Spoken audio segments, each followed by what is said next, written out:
సాగేద యేసయ్య నే సాకులాడా, సందేహపడనయ్య లోకమును వీడ. సాకులు చెప్పను, ముందుకు వెళ్ళిపోతాను ప్రభువా.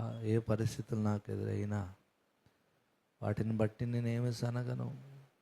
ప్రభు నాకు ఇచ్చిందే ప్రాప్తం అనుకొని వెళ్ళిపోతానని రాజ్బాబు అన్నగారు సాక్ష్యం. ఆయన చాలామంది చాలా రకాలుగా బాధ పెట్టారు. ఆయన కూడా ఫ్యామిలీ పరంగా డిస్టర్బ్ అయినటువంటి అన్నయ్య గారే. ఒకసారి ఇక్కడ ఆదాం గారు అని ఆదాం గారు రాజబాబు గారు ఒక చోట వెళ్తున్నప్పుడు ఒక ఆయన ఎదురుగుండా వెళ్తుంటే ఆయన్ని పిలిచి 200 జోబులు పెట్టాడట. ఎందుకన్నా అలా చేస్తున్నారంటే, వీడే నా గురించి దుష్ప్రచారాలు చేస్తున్నాడు తమ్ముడు.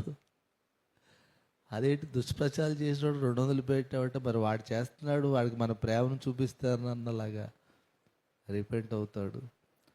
ఆయనేం సేవకుడు, ఆయన తాగుబోతాడని ప్రచారాలు చేస్తున్నాడట ఆయన.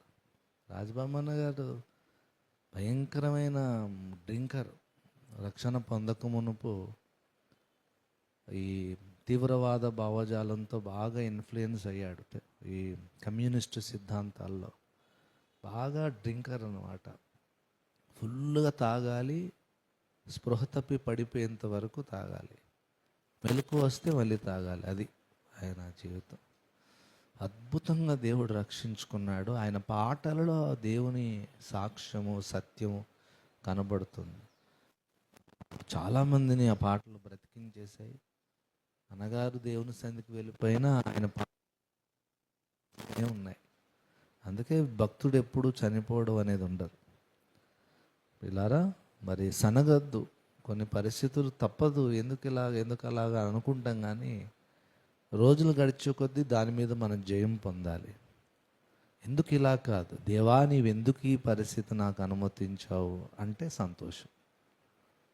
ఎందుకు ఈ జబ్బు వచ్చింది, ఎందుకు నా జీవితం ఇలా ఉంది, ఎందుకు నేను ఆర్థిక సమస్యల్లో ఉన్నాను, ఎందుకు అనారోగ్యం పాలయ్యా, ఈ డిప్రెషన్ ఏంటి దేవా అని ఆయన వైపు చూస్తూ అడుగుతా ఆయన జవాబు చెప్తాడు, పరిష్కరిస్తాడు. సనుక్కోకూడదు. దేవుని ముందు పెట్టడమే సమస్య. దానికి చాలా టైం పడుతుంది, జీవితకాలం పడుతుంది. ఆశ అయితే కలిగి ఉండాలి.